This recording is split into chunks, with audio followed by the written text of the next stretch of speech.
Boa noite, pessoal.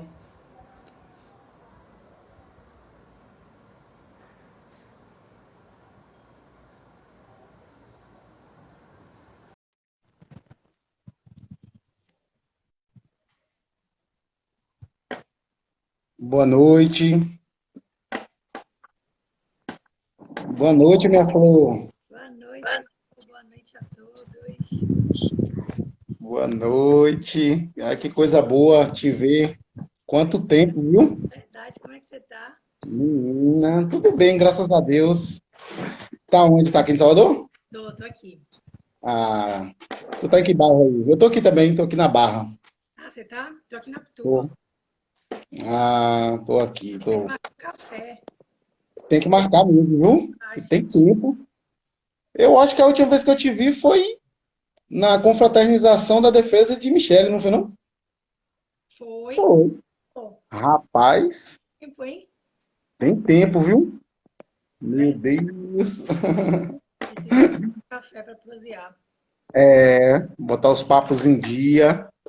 E a filhota, como é que tá? Tá ótimo. Eita, já tá uma moçona, né? Tá com 8 já. Boa. E o seu? Ah, o meu tá com 11 anos. Tá lá em Jiquié. Tá todo Cabeludo. dia, né? Tem 2 anos que não corta o cabelo. Ah, meu pai. Tá com... Ele falou que é o estilo dele agora. Ah, tá certo. Ah, deixa eu ver se Vanessa pediu para entrar aqui. Eu tinha falado com ela, eu acho que não, né? Não, acho que ela não tá ainda, não. Vamos aguardar só mais um pouquinho. Menino, tem um negócio aqui. Deixa eu tirar esse.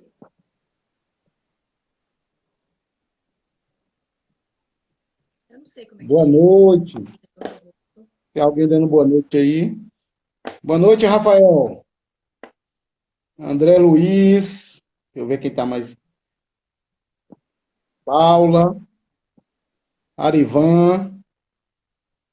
Boa noite. Boa Sejam noite. todos bem-vindos aí. Vamos aguardar só mais um pouquinho para ver se Vanessa entra. Eu Poxa, tinha deixa eu ver falado com ela. aqui.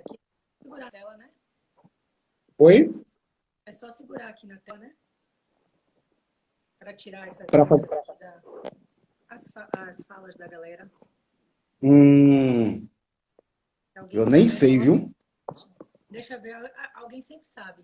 Boa noite, pessoal. Eu não dei boa noite para ninguém. Ah, tem uma galera que está na Casa da Vida aí. Estamos aqui na Casa da Vida. Ah, então enquanto o Vanessa não. Ah, chegou. Chegou? Então chegou. Deixa ela pedir para entrar aqui. Vanessa, solicita para entrar ao vivo aí, que fica mais fácil.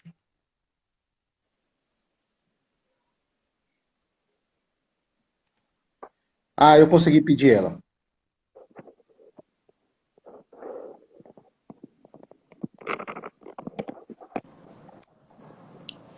Oi. Boa Oi, noite. boa noite. Ah, que coisa boa. Deixa eu ver se tá Que certo. bom que bom que deu Bem, certo esse encontro aí. pô, saiu.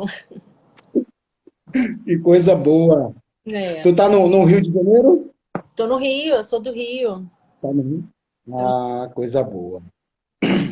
Então, dar uma boa noite aí a todo mundo, agradecer a participação de todo mundo. Eu vou estar aqui acompanhando as perguntas. Quem tiver pergunta aí, pode ir lançando aí que eu vou acompanhar aqui. Mas primeiro, acho que é bacana a gente se conhecer. Então, eu queria que Vanessa se apresentasse aí para o pessoal. Oi. Olha, é um prazer participar, né? Vai ter o congresso mês que vem, nessa live, então eu queria agradecer o convite. Eu sou do Rio, eu sou farmacêutica, eu trabalho, sou mestre em avaliação de tecnologias em saúde. Hoje eu trabalho no Tribunal de Justiça aqui no Rio de Janeiro. Eu trabalho com elaboração de um documento, né, que a gente chama de parecer técnico, para estar auxiliando os juízes na tomada de decisão. tá? Eu tô lá, vai fazer 11 anos que eu tô lá. E, assim, a gente... Ai, peraí. Ih, acho que ela caiu. Acho que a Yura caiu, deixa eu Tá, chamar ela de novo aqui. Mas pode continuar. continuar. E esse tempo que eu tô lá, né, e tudo que a gente faz, a gente recebe o processo, a gente recebe os documentos médicos, a gente faz uma avaliação em cima daquele documento médico e a gente sempre embasa a nossa resposta em cima com base em evidências científicas. Então, assim, eu tenho essa experiência aí, né? Quando eu entrei lá, eu nunca tinha ouvido falar nisso, né? O núcleo estava se formando, a gente foi aprendendo, né? Conforme eu fui conhecendo saúde baseada em evidência, a gente foi se especializando, eu fui estudando, e aí eu fiz o mestrado, que ele é focado nisso, e hoje a gente consegue dar uma resposta para o juiz com mais qualidade, mais baseada em evidência, e é isso aí. Aí eu abri esse Instagram, foi em janeiro, né? Vai fazer um ano ainda. Eu via lá muito a necessidade da gente, que os profissionais não conhecem, eles não entendem saúde baseada em evidência, né? A gente se forma e nunca ouviu falar nisso, né? A maioria dos profissionais de saúde se formam e nunca ouviram falar nisso. Então, assim como eu também nunca tinha ouvido falar. Então, eu senti aí uma necessidade de passar alguma informação, e aí por isso que eu abri o Instagram e tô indo, estamos indo. Que bacana. Eu sou seu fã, sou seu seguidor lá. Adoro suas postagens, aprendo muito, viu? E vai ser muito bacana hoje à noite. Eu acho que vai ser legal aqui esse bate-papo nosso.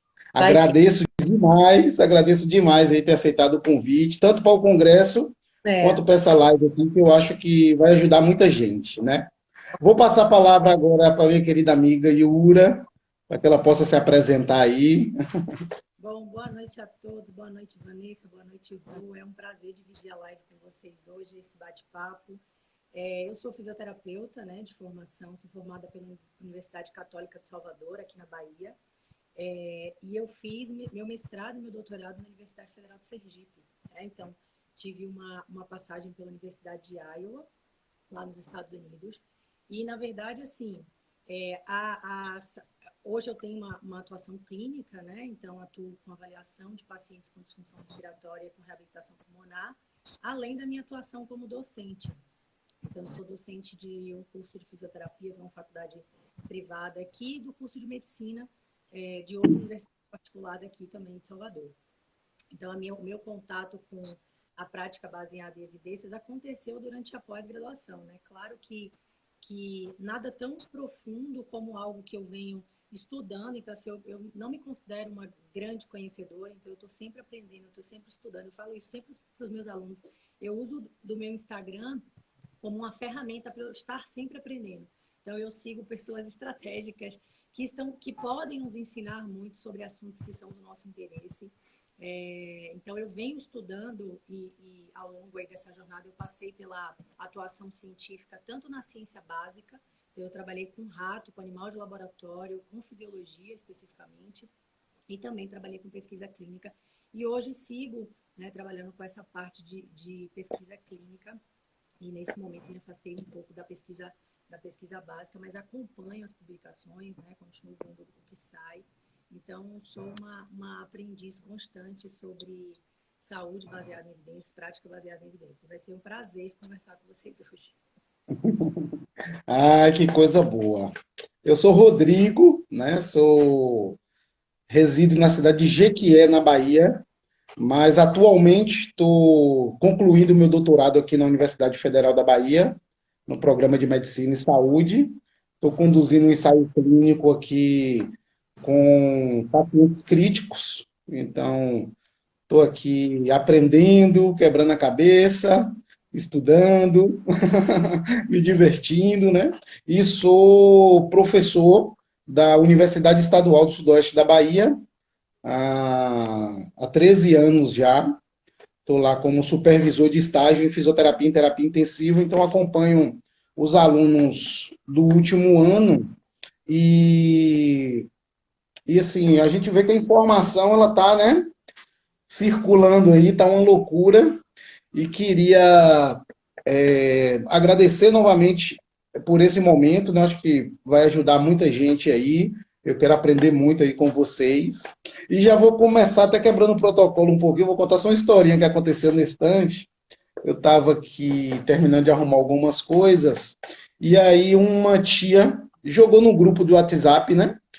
Que uma advogada tinha dito para apagar todas as mensagens de bom dia e boa noite que a gente coloca na internet, porque existem hackers pegando essas mensagens e captando os dados da gente. Aí eu achei estranho isso, né? E foi um ofurô no grupo, né? Aí eu vi que todo mundo. Aí eu achei estranho, aí eu falei assim: eu vou olhar. Aí eu peguei, copiei o nome da advogada e colei. Um nome estranho, um nome russo assim. Aí quando eu fui ver, era o nome de uma princesa russa que tinha morrido em 1918. Aí quando eu fui investigar um pouquinho mais a mensagem, eu vi que era fake. Aí eu coloquei no grupo, é fake. Aí minha tia falou, como você sabe? Eu falei, porque eu chequei. Aí ela falou, e como você checa? Aí eu falei, só inclusive a gente vai bater um papo sobre isso hoje, de checar as coisas, tentar ver uma informação de melhor qualidade, porque tem muito lixo sendo pulverizado por aí, né?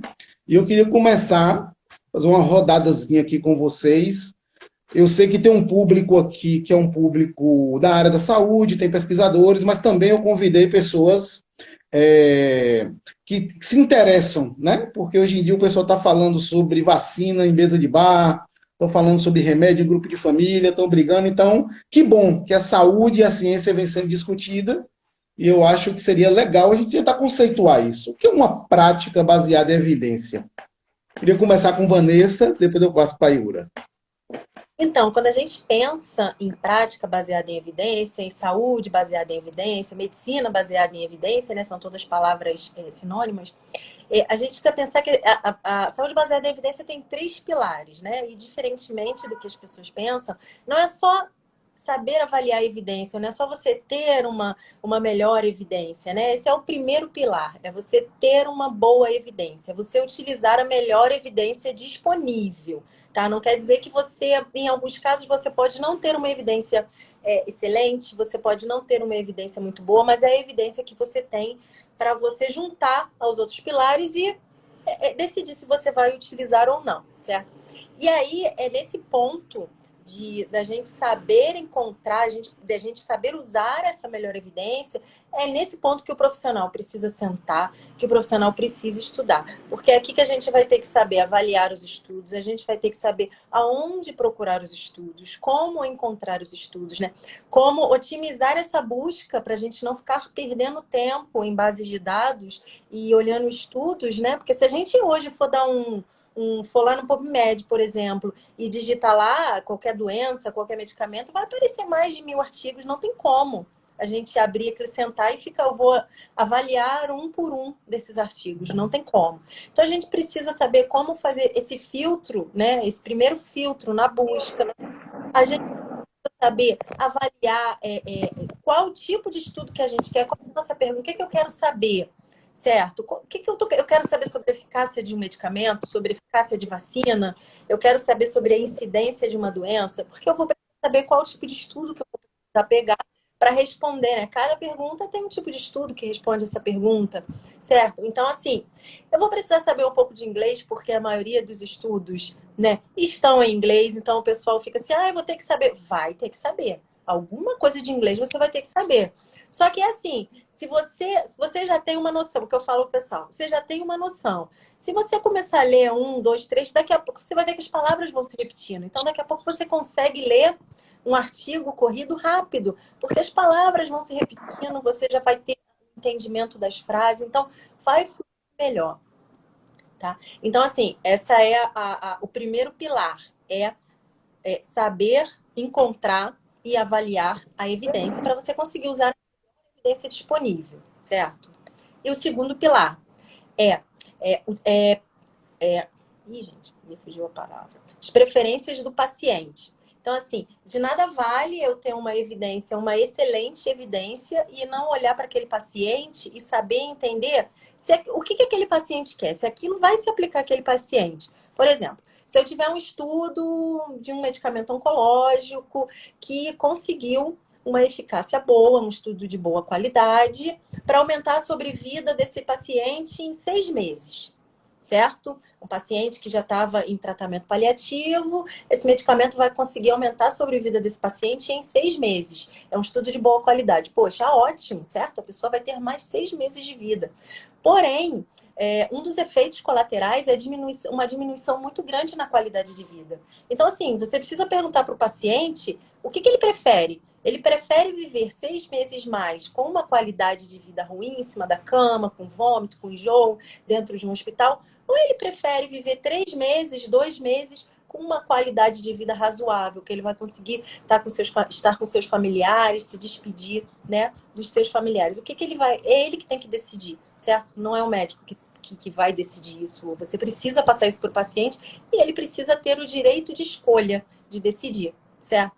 E o terceiro pilar da saúde baseada em evidência é a experiência do clínico, que conta também. Não basta você pegar a melhor evidência e ir aplicando, né? Então, você precisa, nesse exemplo que eu dei, o médico ele vai precisar saber se realmente vale a pena utilizar. Um outro exemplo, tem um medicamento estatina. Estatinas têm um efeito colateral de rabdomiose, que é uma dor muscular, pode levar a uma insuficiência renal, certo? Então, assim, a gente já sabe que ela tem uma eficácia muito baixa em paciente que tem risco cardiovascular, em paciente que tem baixo risco cardiovascular. Então, assim, se for um paciente jovem com baixo risco cardiovascular, vale a pena você passar, fazer esse paciente correr o risco de desenvolver essa dor muscular de uma possível insuficiência renal utilizando um medicamento que tem uma eficácia baixa? Então, é você, como clínico, que precisa saber quando você vai utilizar determinada intervenção ou não no seu paciente, certo? Então, assim, volto a dizer, não é o que as pessoas pensam, não é, eu preciso, saúde baseada em evidência, eu vou pegar a melhor evidência, vou botar ali, não vou pensar em nada, não vou avaliar, não vou ver o contexto do paciente, certo? Então, assim, a gente precisa utilizar esses 3 pilares em conjunto para aplicar e a gente conseguir ter... E pensar muito no paciente, conversar muito com o paciente, passar tudo para ele, explicar tudo para ele, porque ele também precisa decidir sobre o tratamento dele, né? Perfeito. Eu vou passar para a Yura, mas eu queria... Essa parte que você falou do tipo do estudo é uma coisa que me chama muita atenção, né? Porque, assim, parece que porque foi publicado em inglês, o negócio é bom. Então, fala assim, uma revista internacional, né? Eu escuto muito isso, né? Não, mas é um estudo científico de uma revista internacional. Não, isso eu estou ouvindo muito isso. Então, eu acho que é uma coisa boa para a gente voltar. Isso. Eu não estou falando nem da qualidade do estudo, eu estou falando, às vezes, o desenho do estudo nem tinha uma capacidade de responder uma determinada pergunta, né? Então, às vezes, assim, não, aquele remédio é bom porque teve um estudo internacional. Sim. Então, a gente tem que ter um cuidado com isso.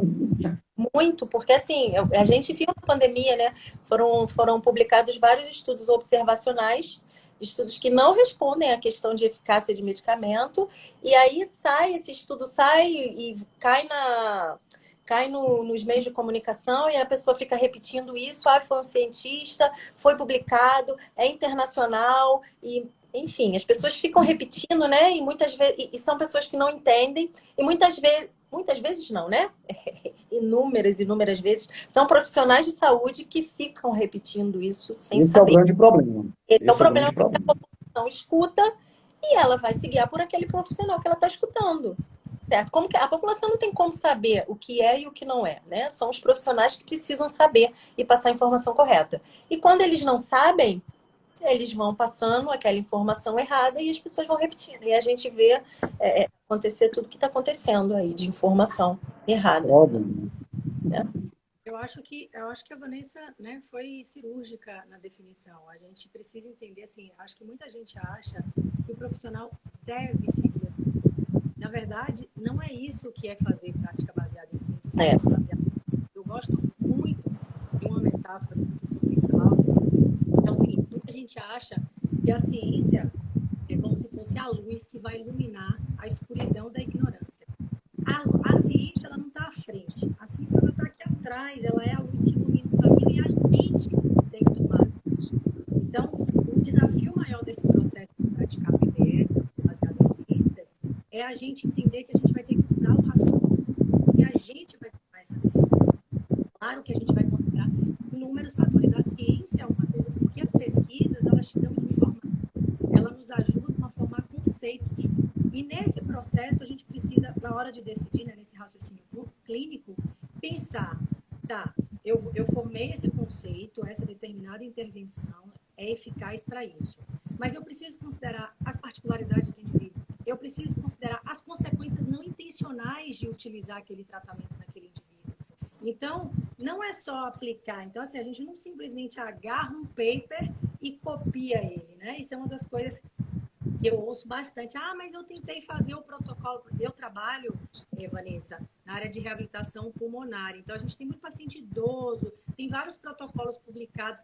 E o paper, o paciente que faz reabilitação no paper não tem dor lombar, não tem dor no joelho. Então, ele alcança uma velocidade na esteira muito maior do que o meu paciente. Então, as pessoas acham que elas precisam copiar e colar ali para ter a eficácia. Quando, na verdade, a ciência te dá o conceito. Olha, fazer reabilitação, treino aeróbico e treino de força, melhora a capacidade do seu paciente. Você vai dar qualidade de vida a ele. Você vai ofertar tolerância ao esforço. Né? Então, é isso que as pessoas, né, que todos os profissionais e até a população de maneira geral precisam entender. Eu já ouvi, assim, recentemente, a ciência quer estar sempre certa. A ciência não quer estar certa, ela trabalha com informação e ela te mostra a informação, certo? E aí cabe ao profissional consumi-la de forma ponderada, explícita e decidir o que é que ele vai fazer. Né? A Vanessa tocou num ponto importante dessa ideia do paciente. A decisão é compartilhada. Então, na hora que nós, profissionais, tomamos a decisão sobre uma determinada intervenção, não sou eu que influencio o paciente. A minha decisão deve ser influenciada pelo paciente, as preferências dele, as crenças dele, as percepções. Então, assim, não é, as pessoas acham que é delegar, não é delegar. Não é uma decisão delegada, não é uma decisão consentida. Eu não vou lá pegar um monte de dado estatístico e explicar, porque às vezes o paciente, né, quem trabalha principalmente com paciente de uma renda mais baixa, sabe da dificuldade de se entender. Então, essa percepção, você tem que entender que a sua decisão é influenciada por essa percepção, né, por aquilo que é importante para o seu paciente. Então, daí a gente volta à importância do contato, a importância da anamnese. Então, se eu agarro só o paper e sigo, a chance de eu escorregar lá na frente é grande. Ó, eu acho que a gente ficou um pouco preso dentro da universidade por muito tempo.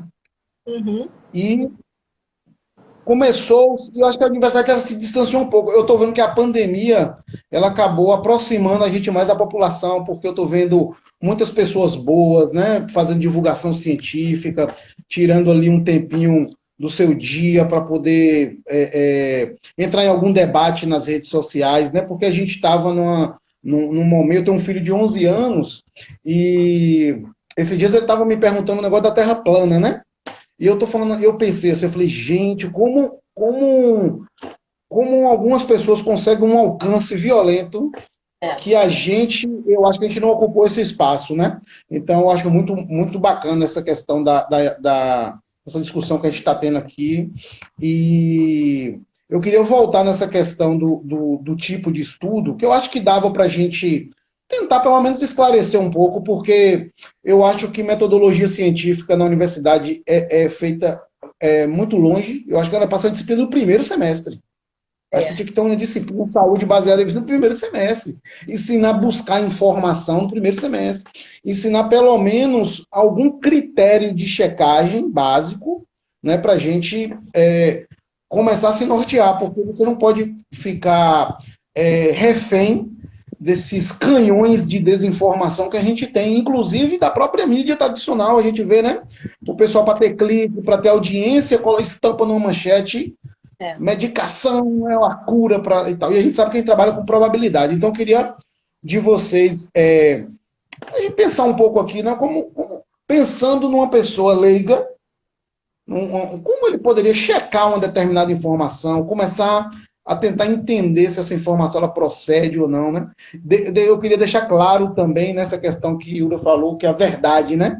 Às vezes a gente pensa assim, na verdade, não está buscando a verdade, é uma probabilidade daquilo dali está dentro de um cenário que pode, talvez, dar certo.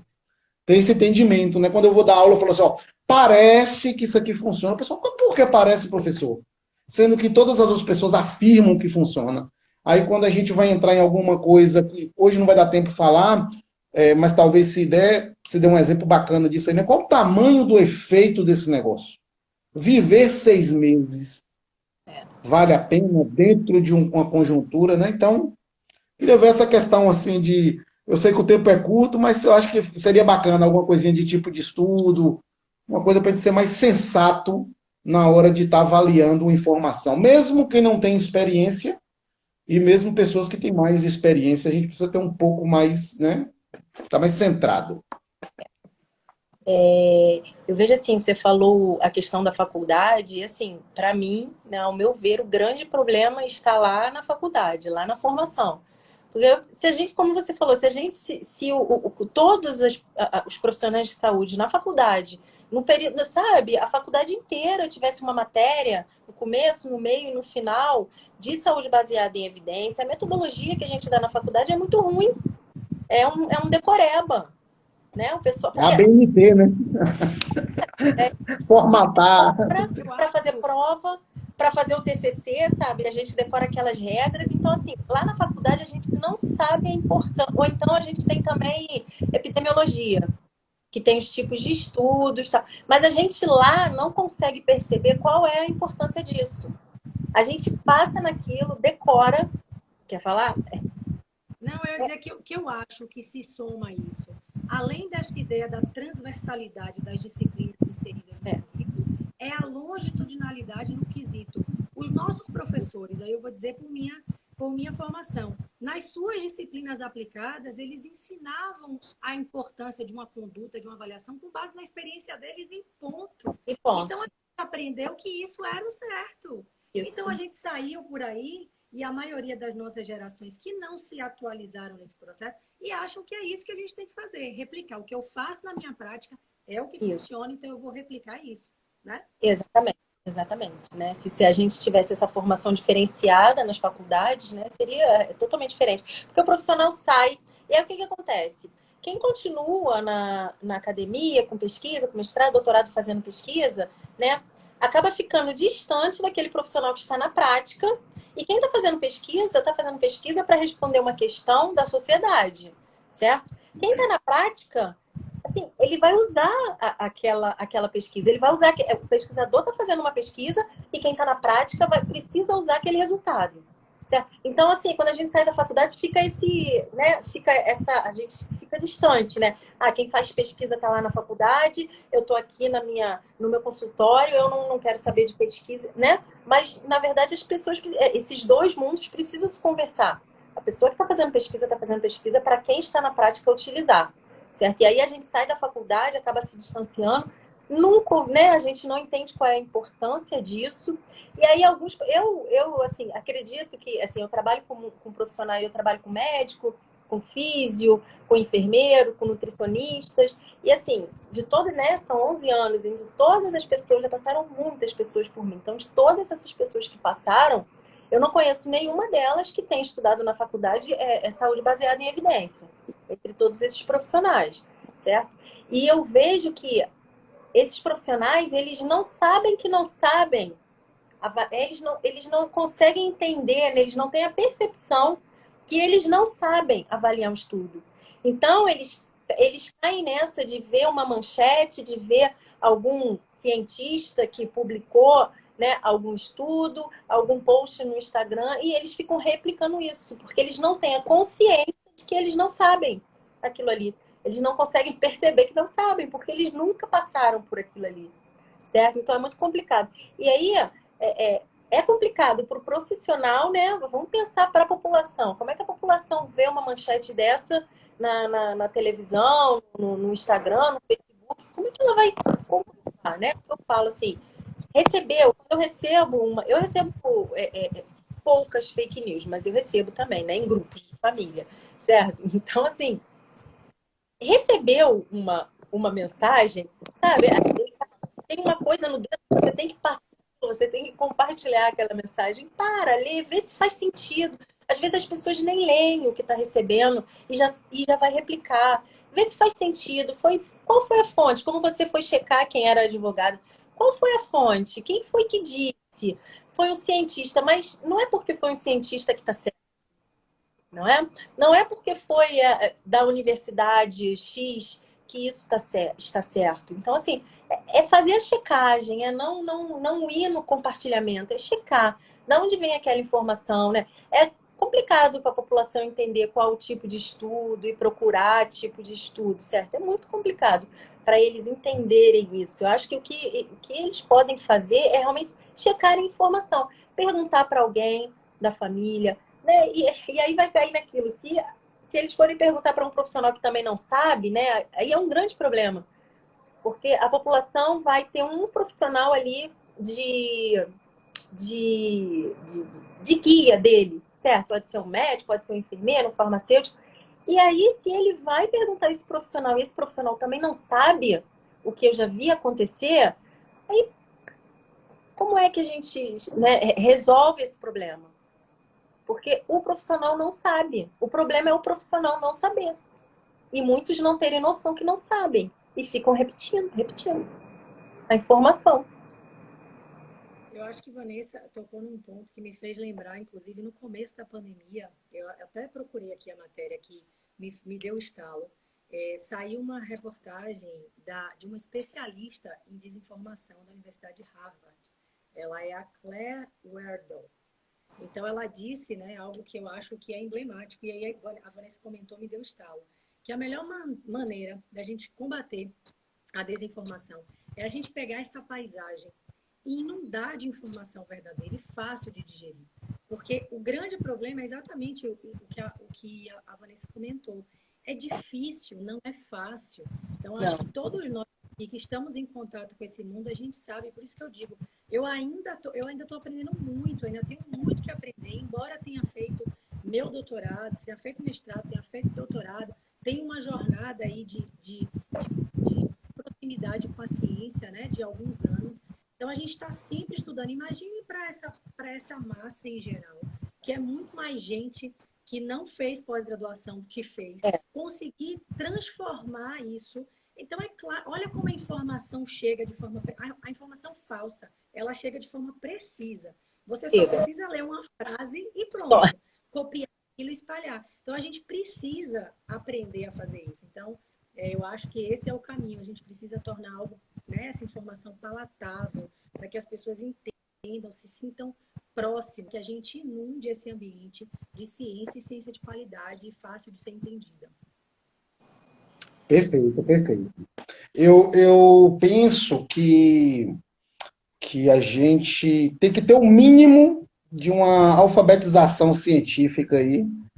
Eu acho que para a sociedade, né? Tem uma frase que eu gosto muito, que é de Carl Sagan, e ele fala assim, eu não vou conseguir falar ela aqui perfeitamente, mas eu vou falar o contexto. Ele fala que a nossa sociedade, ela é feita com base na ciência. Então, a nossa economia é feita através de cálculos matemáticos, você precisa entender um gráfico, você tem que, né? Agricultura, todo o contexto da nossa sociedade moderna, né? A tecnologia, tudo isso é com base na ciência. Porém, a sociedade é analfabeta em relação a isso, e que uma hora isso explodir na nossa cara. A frase dele é muito forte. Ele fala assim, que uma hora isso vai explodir na nossa cara. Então, e isso é uma frase dele, de um livro que ele publicou em 1970. Ele sinalizando que os avanços tecnológicos estavam muito grandes e que a sociedade não estava acompanhando isso, que a gente estava mantendo um ensino muito tradicional.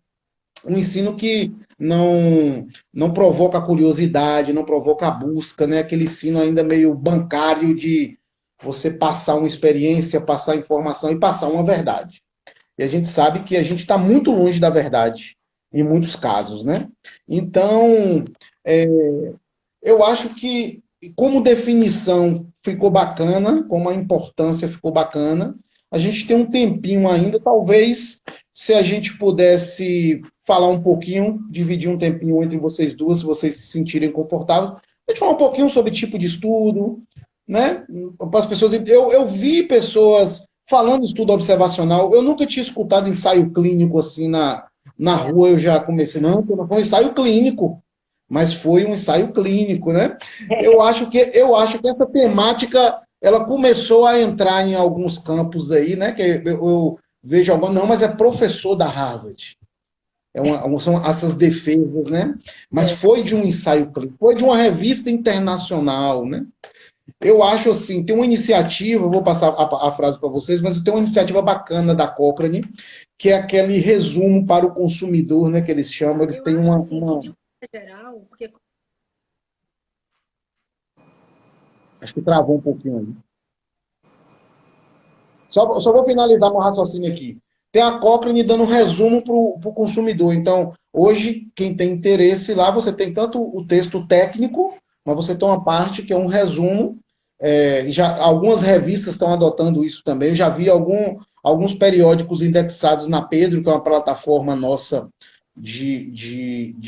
voltada para a reabilitação, e que está vindo agora, né, com um resumo para o consumidor, ou seja, tentando traduzir isso para a população em geral. Aí não sei, queria bater esse papinho aí de tipo de estudo, essas informações que foram disseminadas, talvez se alguma coisinha dessa deixar uma sementinha para o pessoal ir buscar mais, eu acho que a gente já consegue atingir o objetivo da nossa live de hoje. O que a gente tem, assim, né, assim, falando muito por alto, né? A gente tem estudos observacionais, ela não está ouvindo. Mas eu acho que é Não? a internet dela, ela não está ouvindo. Ah, caiu. Mas eu puxo ela daqui a pouco de novo, ela pede aqui. Tá. Então, o que a gente tem, assim, falando bem por alto? A gente tem os estudos observacionais, a gente tem os ensaios clínicos e temos as revisões sistemáticas, que elas também estão sendo super faladas na pandemia, Ah, né? é. Então, vai uma revisão sistemática, né? Então, assim, além da gente saber o que cada um desses estudos responde, né? A gente não pode usar, né? Eu vi lá que está escrito uma revisão sistemática, não é porque é uma revisão sistemática que é boa, não é porque é um ensaio clínico que é bom, né? Então, o que a gente tem? Estudo observacional, né? O nome já está dizendo, você não tem um grupo controle, o pesquisador ele não está controlando o que está acontecendo. Então, pode ter confundidores ali, certo? O pesquisador ele apenas está ali observando os resultados, colhendo dados, certo? Então, assim, a gente não tem um controle no estudo, a gente não sabe se tem um confundidor, a gente não sabe se tem muito risco de viés, certo? Então, assim, é um estudo que a gente não controla. Então, por isso que não são estudos utilizados para a gente avaliar a eficácia de medicamento. Eu não posso avaliar a eficácia de um medicamento colocando um grupo de pessoas para utilizar um medicamento e eu vou ficar apenas olhando, sem ter ali um controle do que essas pessoas estão utilizando junto, quais são as comorbidades, né? Eu não posso avaliar isso sem ter ali um controle. Então, o estudo observacional responde questões de incidência, questões de prognóstico, né, de doença, de fatores de risco para a doença, né? São fatores mais gerais. Quando eu quero avaliar eficácia de um medicamento, eu preciso fazer um ensaio clínico, certo? Que eu tenho um grupo que vai usar o medicamento, um grupo que vai usar um placebo ou um comparador, algum outro medicamento padrão ouro. Então, assim, porque eu vou conseguir controlar, eu vou conseguir diminuir o risco de viés. Para lá, no final, eu ter um resultado mais próximo da verdade. Agora, assim, não é porque eu tenho ensaio clínico que ele é bom. Então, a gente tem várias formas de avaliar a qualidade, né? A gente tem vários pontos de avaliação de qualidade dentro de um ensaio clínico. Mas são os estudos que respondem a questões de eficácia.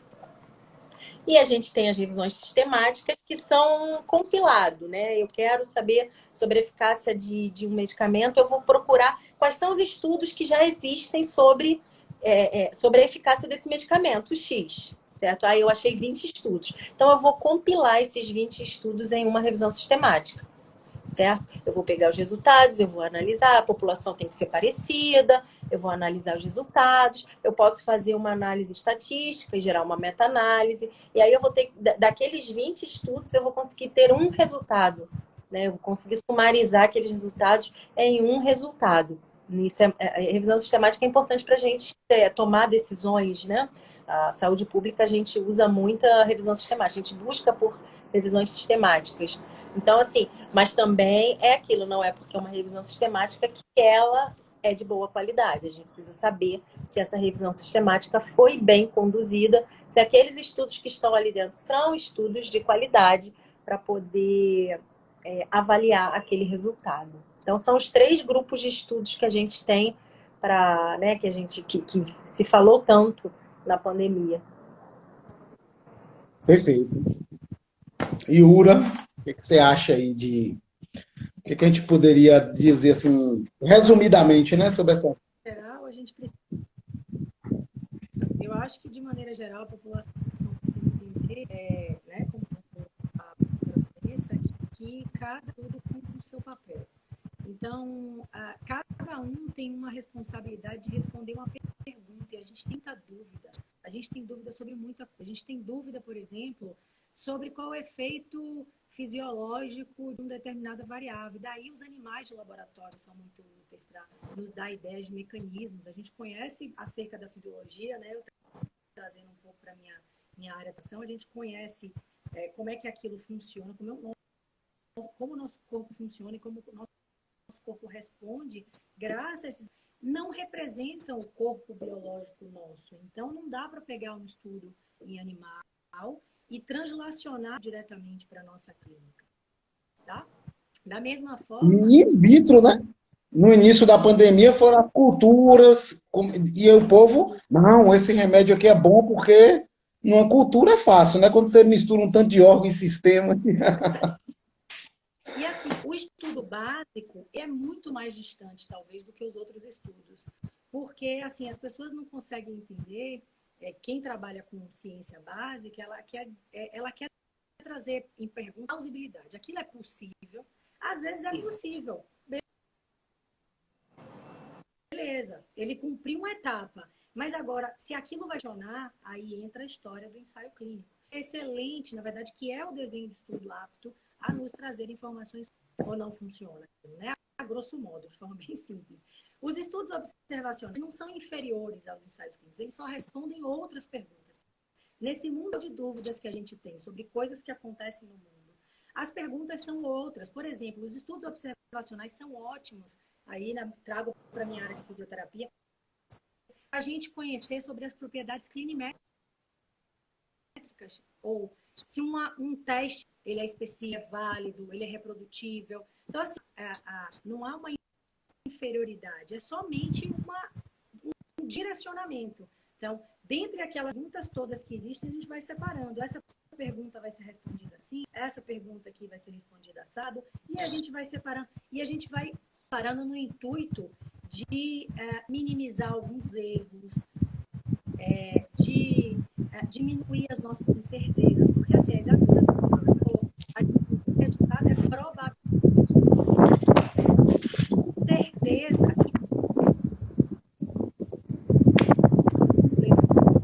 a gente só diminui a nossa certeza. Uma pesquisa que a gente continua tentando entender. E eu mesmo falaria dessa forma. Perfeito, perfeito. Tá dando uma travadinha, deu uma travadinha aí nessa parte final sua, mas pelo menos eu consegui compreender. Se a galera tiver qualquer dúvida, vai colocando aqui que eu vou começar a acompanhar. Danilo colocou que é um perigo, né, que essas informações, que muitas eram opiniões ou sugestões, né? Eu acho que isso é uma coisa interessante, né? Essa cultura de opinião, né? Eu tenho uma opinião sobre isso, o povo é apaixonado por uma coisa, abraça aquilo dali e defende, né? Então, a gente tem que focar no resultado. Se não está dando resultado, tem que parar de fazer, né? Não, o Dan contou uma coisa assim, que essa desinformação, essas informações, muitas vezes, foram realizadas por profissionais. O que as pessoas precisam entender, porque é uma formação superior, que ela entende sobre ciência. Ela pode ser um excelente, claro que, entre aspas, né, essa excelência clínica sem esse, né, já que a gente tem discutido sobre PBE, essa excelência vai ficar aí entre aspas. Vocês estão me ouvindo? Deu uma travadinha. Eu vou passar por... Eu acho que você podia sair e entrar de novo. Vou passar para a Vanessa um pouquinho. Vanessa travou também ou está me ouvindo? Oi, não, tô ouvindo. Voltou. Voltou. Voltou. Ah, bacana. E caiu. Bacana. Caiu. Caiu. Deixa eu ver se tem alguma. Deixa eu ver se tem mais alguma coisa. Que pode ir falando aí, pessoal. Se vocês tiverem alguma pergunta que a gente vai tentando aqui. A gente já está chegando nos minutos finais. Mas eu queria saber um pouco também, assim, da tua experiência, da tua rotina, né? Eu acho muito interessante o seu trabalho. Eu acho É, muito interessante. As pessoas, acho que as pessoas desconhecem isso, né? E a importância disso, e que a gente sabe também que não tem em todos os locais, né? não, não. Geralmente só conhece, né, o trabalho quem está trabalhando lá, né? É muito difícil. Mas assim, no Brasil a gente tem alguns núcleos, né? Em alguns tribunais pelo Brasil a gente tem alguns núcleos e ele é composto de médico, nutricionista, enfermeiro, fisioterapeuta, farmacêutico, né? Então o que que a gente faz? A gente pega né? A gente faz uma avaliação do pedido médico baseada em evidência e mostra isso de uma forma técnica, mas que o juiz consiga entender, certo? E assim, o que que eu já vi, né? Assim, Dá um exemplo prático, assim. Surgiu uma nova medicação. não, então, por exemplo, assim, nesses anos, o que que eu já vi que na verdade foi o que me fez ficar, o que foi me fazendo ficar revoltada, né? Revoltada mesmo. E aí eu fui estudar, fui correr atrás, fui procurar. É que eu via muitos pedidos, assim, por exemplo, o medicamento que recebeu registro no ano passado, o medicamento tem 1 ano de registrado, medicamento caro, que não demonstrou eficácia. Se a gente for ver, se a gente for pegar a bula dos medicamentos, dentro da bula de cada medicamento, vem os estudos que foram feitos para que a agência autorizasse a comercialização daquele medicamento. Então, se a gente pegar a bula de medicamentos caros, alguns até para doença rara, né, que eles têm um preço exorbitante, e se você for olhar lá dentro os estudos que foram feitos, os estudos tiveram um tempo de segmento cortado, não foram até o final. Os desfechos foram desfechos substitutos. Então, assim, não tem estudos ali que tenham realmente provado a eficácia. E esses medicamentos são pedidos, né? E algumas vezes esses medicamentos são deferidos pelo juiz e esses medicamentos são muito caros. Então, o dinheiro que poderia estar sendo usado para uma estratégia de saúde pública tem que ser revertido para atender 1, 2, 3 pacientes por conta Mas desses. como é o fluxo? A família judicializa. Um exemplo, vamos colocar aqui uma doença neurodegenerativa. Eu vejo muitas campanhas na internet, né, e tal. Então surge alguma coisa que é uma esperança. Aí quem Isso. judicializa é a família, É a família. O autor é a pessoa que está doente. Judicializa. mas vindo de um médico que está querendo prescrever. Sim, o médico prescreve. O médico prescreve, aí judicializa, vem para a gente faz uma avaliação e vai para o juiz. O juiz vai decidir. Na maioria das vezes, a gente consegue passar para ele uma informação clara e ele consegue seguir a orientação. Algumas vezes não. Mas a gente vê casos também de, por exemplo, a gente tem uma infinidade de medicamentos disponibilizados no SUS. E aí a gente chega a processos judicializados de médico pedindo outros medicamentos que não são disponibilizados. E tá aí, nesse ponto, o médico não está pensando no paciente. Porque se eu tenho um medicamento que é disponibilizado, o médico passa outro medicamento, esse autor, esse doente, ele vai entrar na justiça, ele vai ficar um tempo sem tratamento, esperando sair a decisão se o medicamento dele vai ser dado ou não. Isso daí demora muito. Para lá no final ele receber uma resposta negativa, que o medicamento dele não vai ser dado, foi indeferido. Olha o tempo que ele ficou sem tratamento, enquanto ele tinha tratamento gratuito pelo SUS. Então, o médico não estava pensando no contexto do paciente. E isso a gente vê muito, muito. Isso acontece muito. Eu vou até aproveitar que você está aqui, vou fazer uma consultoria também. Não sei como é que é a sua experiência, eu acho que você deve ficar na área mais de medicação especificamente, mas óbvio que outras intervenções também você acaba vendo alguma coisa, né? Queria, assim, a gente tem uns 10 minutos finais, eu queria fazer um bate-papo com o Yuri agora, eu acho muito interessante o trabalho de Vanessa, né? Eu acho, assim, fantástico. Vou tentar até ver um fisioterapeuta que trabalha nessa área para a gente trocar uma ideia, acho que vai ser bacana também. porque a gente também sofre muito com isso, né? Então, às vezes, tanto de equipamentos diagnósticos quanto terapêuticos, né? Cursos, vendendo cursos como milagreiros, né? É. Não, aqui no Brasil eu não vejo ainda uma judicialização nesse processo, mas colegas norte-americanos já me relataram, né, que inclusive em alguns estados, lá nos Estados Unidos, eles já pagam como se fosse, não é um conselho, mas assim, eles já pagam mensalmente para ter consultoria de advocacia para se defenderem de processo, porque a família processa, né?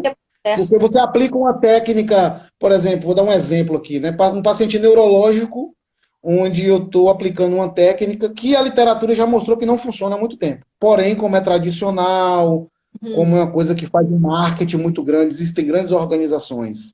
E já teve casos de paciente ser acompanhado durante anos, e depois a família foi lá e processou o fisioterapeuta porque ele estava utilizando algo que não... Ele estava ferindo o direito do consumidor, né? Vendendo uma coisa que não era verdade. Aí queria passar para a Iura, para fazer esse bate-papozinho final aqui. Eu vou dar só uma controladinha no tempo para a gente poder se despedir, porque o Instagram derruba, né? Com uma hora ele derruba a live. Então, assim, para não derrubar, para a gente ter um tempinho para dar um tchauzinho. Então, passar para a Iura, depois despede, agradece o povo aí, depois Vanessa, e depois eu fecho aqui.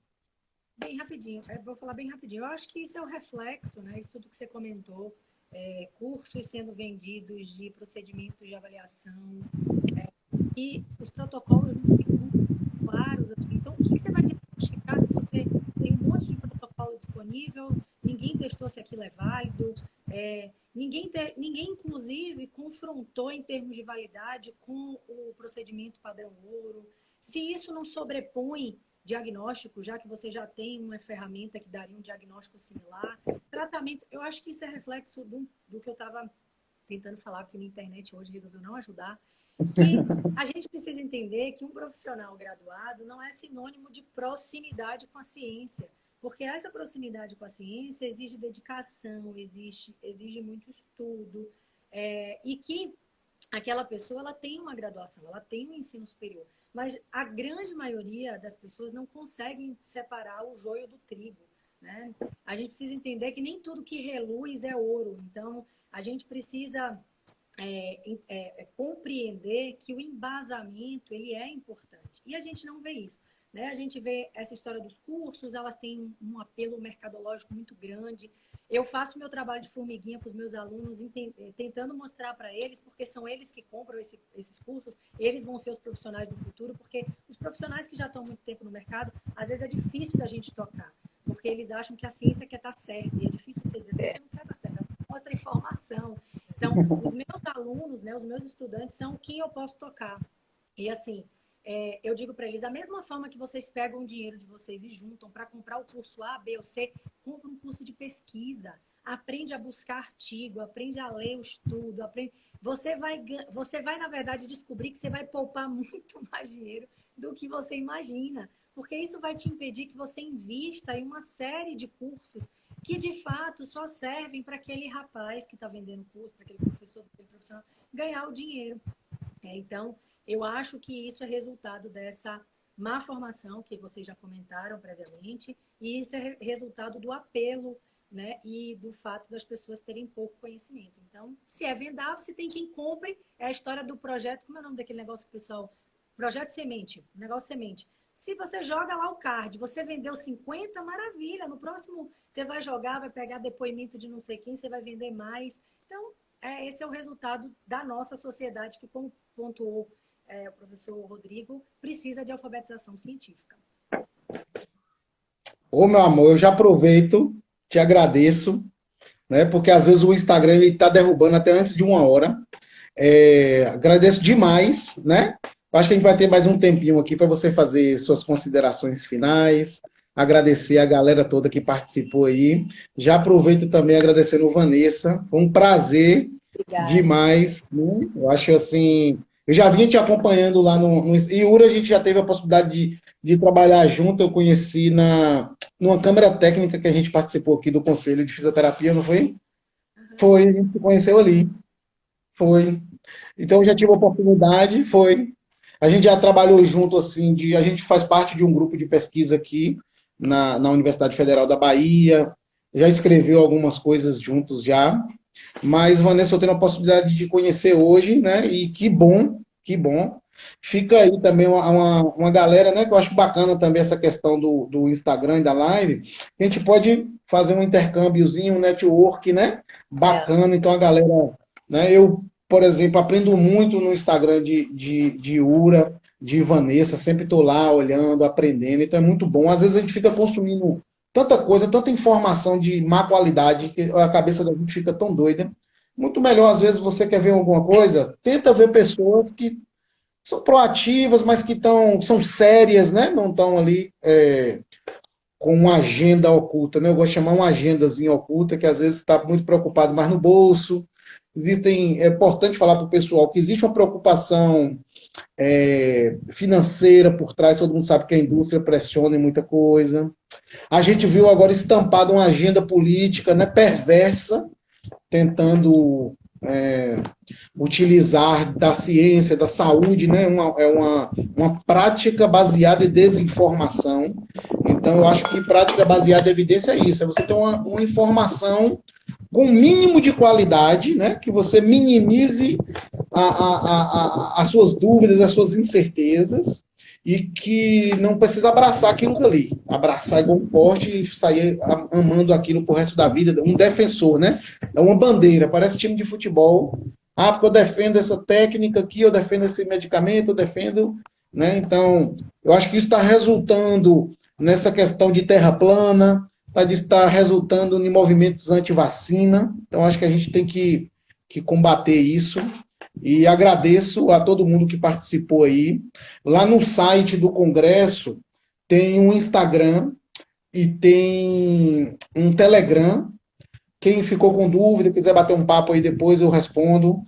Fiquem à vontade. Então, na bio aí do Instagram do Congresso, que é um congresso que a gente está fazendo, que era um anseio, né?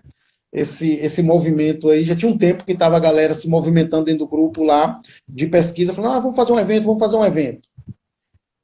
E culminou da gente fazer um evento com a finalidade, assim, solidária. Então, tudo que a gente arrecadar vai ser com a finalidade de estar ajudando aí. Eu estou vendo aqui muita gente que está aqui na comissão organizadora.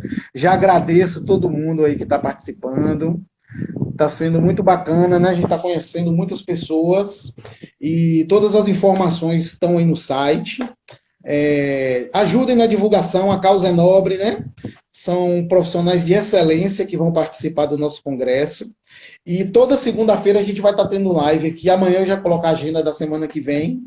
E aproveito, acho que a Vanessa caiu aí, mas eu aproveito e passo a palavra para a Yura, para a gente finalizar esse momento aqui, que foi muito rico, muito produtivo.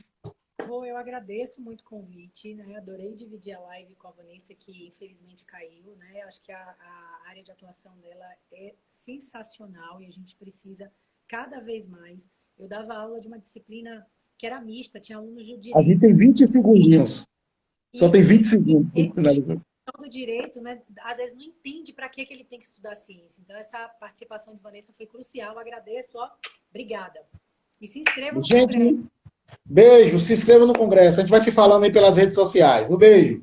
Tchau. Foi massa. Tchau, tchau.